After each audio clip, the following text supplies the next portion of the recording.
Hi everyone, in today's video we're going to look at how you can include your park runs in your marathon training long runs. Now, there's no denying that parkrun can be great fun and it can be a fantastic social thing and really important for a lot of people to see some people outside of work and family life.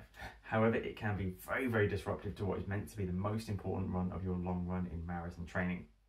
So I'm going to give you some ideas of kind of why that can be an issue, but also how you can overcome them. So the biggest problem a lot of the time, especially with people doing parkrun sandwiches, is they have a lot of dead time. So you arrive at parkrun, you wait around a few minutes, having done maybe, I don't know, 4, 5, 6 miles, whatever it might be to start off with.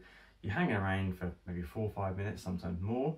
You do the parkrun, maybe a little bit too quick of an effort, and then you finish, you walk around, you go get your chip scanned, and then you head off and finish it off.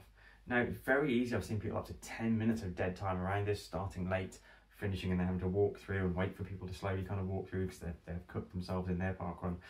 That can really diminish the benefits of your long run really quite significantly, because your muscles are getting that time to recover and repair. Your cardiovascular system is getting time to kind of calm back down, which we really don't want it to do. We want to keep that heart rate elevated. Even if you're doing an easy one, you're going to see that heart rate drop down and you're going to lose a lot of the benefits of that. So ideally not a parkrun sandwich. There are ways you can make it work though. So you could, for instance, do your parkrun as your warm-up. Now this is great because it means that you've only got a couple of minutes before you then go, right, I'm going to kick on, and you finish your parkrun, you've got a couple of minutes then between that and then starting the rest of your long run. It's a great way to build it in. It can work really nicely. It means you've got a slightly later start to your day, but you maybe haven't got to get up quite so early and have as much breakfast, or rush those things as much. The other way to do it is a cool down. Means you do need to get up quite early. You'll probably want to have something before you go, so it's really quite an early start on a Saturday. However, it still means you get the social, and it doesn't matter if you do have a slightly later start to parkrun. So you could get there, you could either start yourself late, 3-4 minutes past 9, and kind of collect yourself and just run through the rest of the group, or hang back, whatever you need to do, depending on your pace. But it doesn't matter, because your chip time doesn't really matter. If you're just doing it for the social, to have the chats with people afterwards, really doesn't matter whatsoever what time you start. You still have the opportunity to do the social stuff. That said, if you are going to do that, then you do need to make sure that you do take parkrun easy. Cool downs, warm-ups, you need to take them very comfy. It shouldn't be oh, I'm feeling really good, I'm going to keep going, because you're then overtraining, potentially you're pushing that session type into something completely different.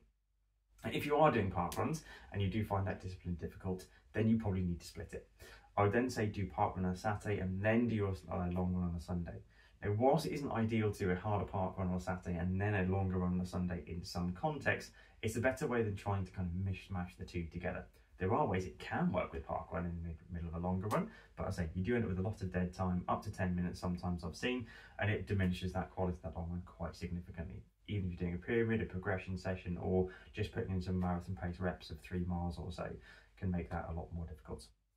Now, depending on the rest of your context of your week, then the parkrun Saturday, effort-ish, with a long run Sunday, and then the Monday club session, which a lot of people are going to want to do, again, doesn't really work out.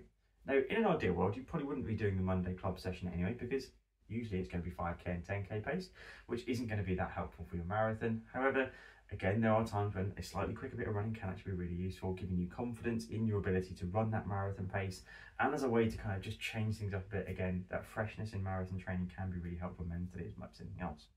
So parkrun can be included, but ideas of warm-up or cool down. If you are going to put it into it, make sure it's an easier, longer run, because if you have a bit of drop down time, it's still not helpful, but it's still not as bad as it would be if you're doing a harder effort session.